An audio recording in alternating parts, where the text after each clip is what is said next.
साहब, जिस प्रकार की आज घटनाक्रम हुआ, राजन गुड़ा को तो शेष अवधि के लिए निलंबित किया गया, मदन दिलावर को भी कर दिया गया, किस तरह देखते हैं आप इसको? ये आसन की खींच थी और सत्ता पक्ष का एक तरीके का द्रोह था कि बिना अकारण, बिना बात सुने और जिस तरीके से मदन जी के साथ व्यवहार किया गया वो मुझे लगता है कि लोकतांत्रिक नहीं है, तानाशाही व्यवहार है।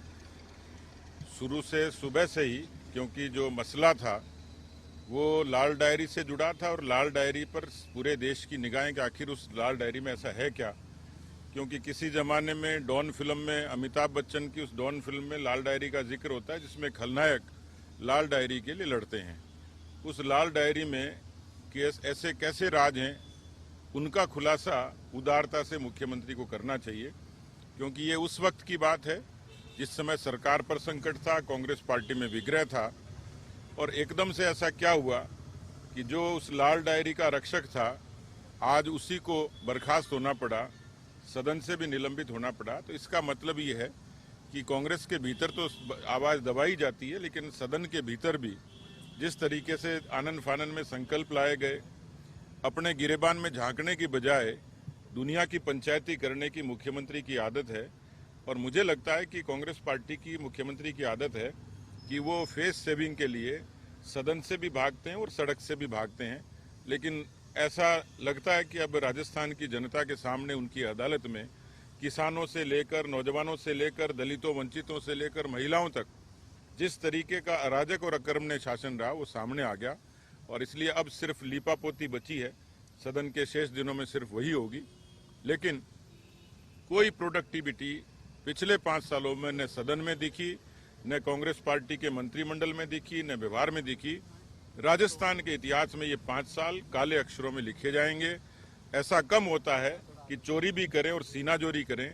मुझे लगता है कि मुख्यमंत्री जी वही कर रहे हैं, चोरी भी करें और सीनाजोरी भी करें। इस तरीके की बात करके और इस तरीके का आचरण करके वो विपक्ष की आवाज को दबा नहीं सकते।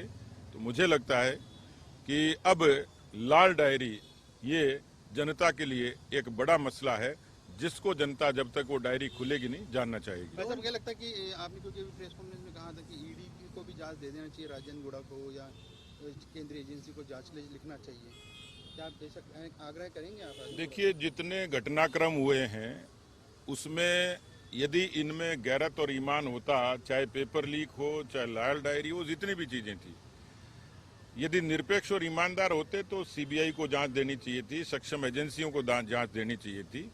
यहाँ तो खुद गृह मंत्री हैं, उनको अपनी कुर्सी की फिक्र से ज्यादा कोई फिक्र नहीं है, उनको अपने विधायकों की जासूसी के अलावा कोई फिक्र नहीं। तो अवाम बचे कैसे, इसकी चिंता कम है।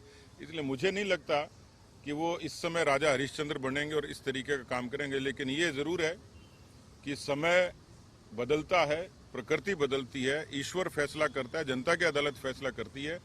ये सरकार अब इतनी पापी हो चुकी कि पाप का कलंक किसी तरीके से अब हटेगा नहीं।